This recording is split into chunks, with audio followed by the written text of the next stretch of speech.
You may wonder why we've turned Big Ben into a cuckoo clock. Well, the name of the story is the Loony Left, a group holding power in Britain's inner cities whose policies many believe are aimed at destabilizing both the party and the nation. The party is the Labour Party, currently the opposition to Margaret Thatcher's Conservative government.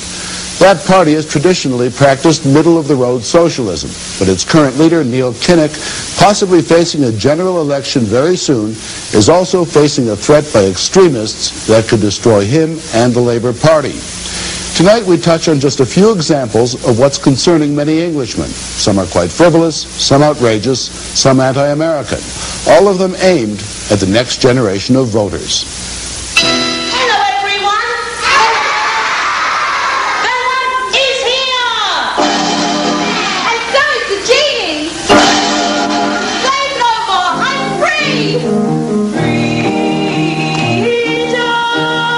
It is a production of Aladdin for schools in the London Borough of Brent.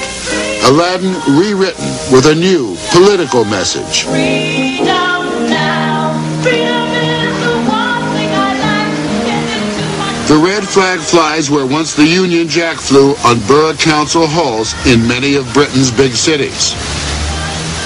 In London, for example, the Loony or hard left now holds majorities on 8 of 12 borough councils. Immigrant areas with large Asian and African populations. People whose treatment by a succession of British governments has varied from indifference to outright racism.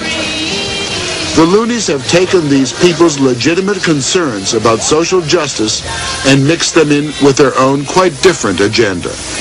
They seem to take the moral high ground on issues of racism and nuclear war, on how to change a society, and what better place to begin than the beginning. An Aladdin with the theme of liberation may not offend anyone, but it is an example of how the hard left is determined to inject a message of politics into every working and playing moment of a child's life. But it also, implies that the girls are making a career for themselves and going to college and, are as likely to achieve as the male members of the family. A meeting of the anti-racist, anti-sexist working party of the West Green Primary School, Borough of Haringey. The committee includes teachers, selected parents, and this man, the council's own political watchdog, a kind of ideological overseer. The committee's job is to purge the school library of books that it regards as racist or sexist. And this is one of the examples. In this, the horse is black and the horse is uncontrollable. It kicks people and hurts people. It's always negative. It's not a white horse. But at the end, hold on a minute. At the end, I'm coming to the it. horse is wonderful. Yes, the horse is tamed. White person. The horse is tamed by a quiet little passive white girl who gives it sugar. It's a bit sexist because the girl does it by giving it sugar. She doesn't, tame it or overcome it the way a male figure might. She used her mind over the muscles. Yes. Or would you rather that Jennifer punched this horse between the eyes and she was so strong? I'd rather she had the choice. Yes, you have to undertake objective exercises like this. I don't think anyone at this table is saying it's easy, but it has to be done. I applaud the authority for having the courage to attempt that, to do that, because to me, that is the core of what education is about. It is about values. And what no longer has value in a number of London's inner schools are Snow White. The once beloved Dr. Dolittle is now an enemy of the children. So is Beauty and the Beast. Rupert Bear has been declared racist. And Thomas the Tank Engine has had his last run, derailed by charges of sexism. If you don't get it over, or if you're caught, never mind, go straight to the back and your turn will come round again. Okay, ready? Competitive games in schools are being phased out. Competition, goes the theory, produces elitism and failure. Thus, non-competitive sports. Games without rules or scores or beginning, middle, or end. Winners, losers are out. Excellence is out. And so is at least one school principal who believed in it. Brian Dugan was principal of St. Jude's School in the borough of Southwark. The school excelled in sports and academics. When a number of Dugan's students won scholarships, the Board of Education accused him of practicing elitism, and he was told in future to discard all scholarship applications. He wouldn't, and he was suspended. Did you feel that you were not being ideological enough to satisfy the authority? Absolutely, yes. This was the point. I either became more sympathetic towards the political aspects of education in London, or I resigned, and I chose to resign. Dugan has left to find work in Australia. Mfanwe Robson is also out. She is a 14-year-old high school girl in the borough of Camden. Her mother switched her school when she felt Mfanwe was being victimized by teachers with a Marxist view of history. One teacher was discussing the Cuban Missile Crisis. And he said the Russians had every right to send missiles into Cuba, because that was his personal view. And he told us that capitalists were stealing from the workers. Any other subjects politicized beyond history? Mathematics was. Maths isn't neutral, and it isn't culture-free, but is a product of the society in which it exists. It transmits the messages of that society, the political ideas of that society.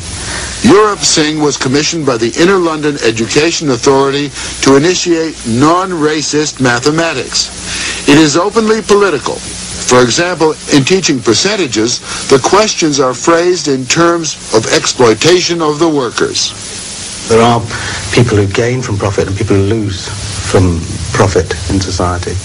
You can't understand profit without actually centering it in a particular form of society.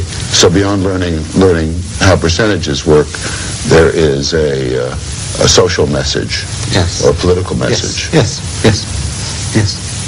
A maths paper, of all papers, recently set as a formal examination for all London schools the difference between spending on arms of the United States and the Soviet Union, showing an enormous increase in expenditure by the United States as compared with the Soviet Union. Carolyn Cox used to be a Labour supporter. She is now a Conservative member of the House of Lords, and she is concerned about the messages being sent in basic education. The whole message being that, of course, it is America that is leading the arms race and the Soviet Union that is rather sadly trying to defend itself. Another example, if I might just draw your attention, is this, again produced at public money for London schools, called Pieces for Peace. And on the front it has pictures of demonstrations. The bottom one has a placard saying, "American murderers, get out of Grenada." I have to run across the road. The councils have put out the welcome sign to every special interest. The Brent African Women's Council, already subsidized by the borough, demands and gets certain food changes in the schools, trying the patience of the borough's education chief, himself a dedicated non-racist socialist. What do they have? Do they have okra soup? Have they got jollof rice? Do they eat fufu? And yam, plantain? We are providing yam, for example, at lunchtime in schools as a staple vegetable. Councillor Anderson, I went to my son's school. When I visited, I went at lunchtime. I did not see yam or plantain. Well, just because it wasn't there today, it doesn't mean to say it isn't there other days. Because there's a different menu every day. Every day we've got 5 different dishes. How can you justify the fact that my child goes to school, an African child goes to school, or you want me, in fact, I would not like my child to go to school every day and eat the so-called European food. I want my child to eat African food. Kuba Assegai was on the Board of Governors, a kind of local group of supervisors of 2 inner London schools. He was overheard telling youngsters that the United States had developed a race bomb that would be fatal only to black people. You don't believe this? Seriously, I do. I do, and not only me believe it. Lots of other people believe it. And the police. The police have been barred from entering a number of schools, and that includes drug abuse or even road safety lectures. Listen, I'm a governor of 2 schools. I've instructed both headmasters that if they let the police into any of those schools, they better be looking around for a job. You serious? Damn right. What if there's an accident in there that requires police attention? They call me. Why? We decide whether or not the Why not the police? If you look at the number of people who've been killed by the police over the last year, particularly here in London, it adds up to about 60. About 60 people. Yes, 60. It's a questionable statistic. Yes, it's a questionable statistics, but now the monitoring group said it was 60. Now, you don't believe it was 60? It's not what I believe. Just like how do you believe the police so perfect? The number is more like 8 people, and that includes prisoners dying of heart attacks and drug overdoses, as well as 2 actual shooting incidents. But the numbers game would seem to be just one part of a campaign to undermine confidence in the police. British police! We have got no justice in this country, and we will take it, doesn't matter what. And if it means that we must kill today, then we must kill. Actors were hired for a professional video for distribution in the schools. It shows police brutalizing black people. You're under arrest! You're not right! You are under arrest! Posters have been placed in a number of schools. They list incidents of police brutality, carefully selected out of genuine investigations, which some see as small truths piled up to form a big lie. Both poster and video were distributed by a committee with the misleading title of Police Support Unit. One of the things I've been looking at is a teacher's packet here on teaching of Auschwitz, yesterday's racism, which seems to deal very fairly, a very straight way with the horrors of the Holocaust. And then suddenly you find that young people are being asked to make links between the horrors of Auschwitz and problems in contemporary Britain, such as, for example, the behaviour of our police, or so-called anti-trade union legislation. Now, for me, that is shocking because it trivialises the horrors of Auschwitz. It also suggests to our young people that our problems are of the same kind. If you look at the material which is being produced, it is going in a very extreme direction. For example, the so-called anti-sexism in some of our local authorities now involves presenting what is called positive images. When Haringey Borough Council decided that it would go beyond simply ending discrimination against lesbians and homosexuals, but would urge that homosexuality be encouraged in the schools, it hit a nerve in a community that had hitherto been supportive or indifferent to the council's policies. The anger centered on a couple of books, especially this one, Jenny Lives with Eric and Martin, a picture book about a little girl, age 5, who lives with her father and his homosexual lover.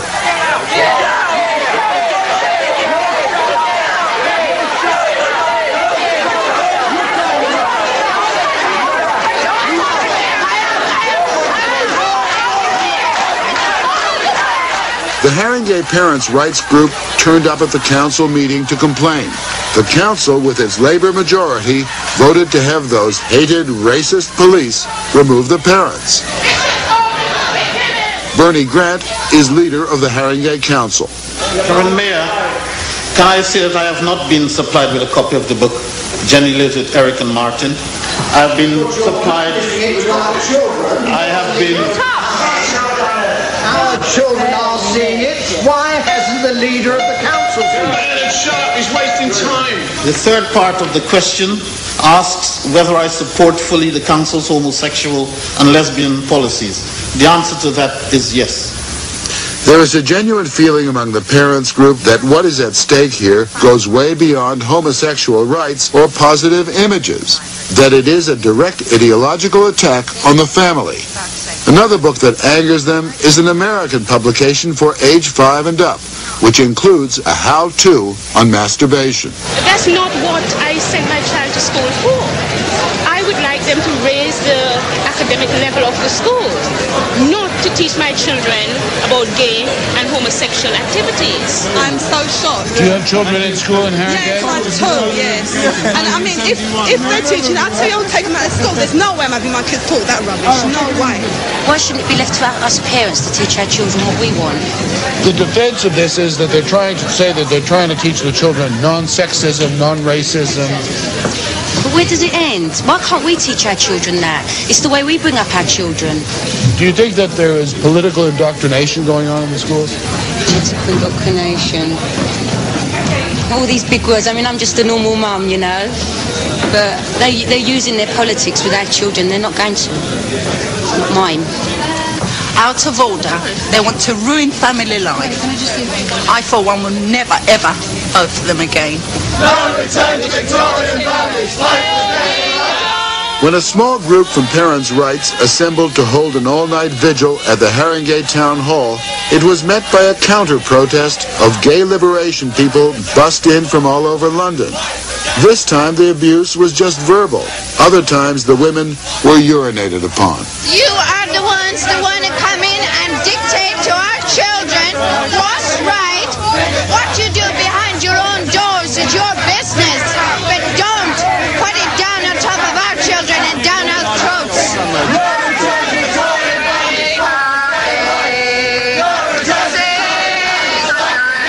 These women are not by any definition what the British called gay bashers, nor are they right-wing fanatics. They are, or were, Labour supporters, many of whom now believe that social justice gone haywire can be no justice at all. The bigots, the pathetic little bunch of bigots to it. We'll be back.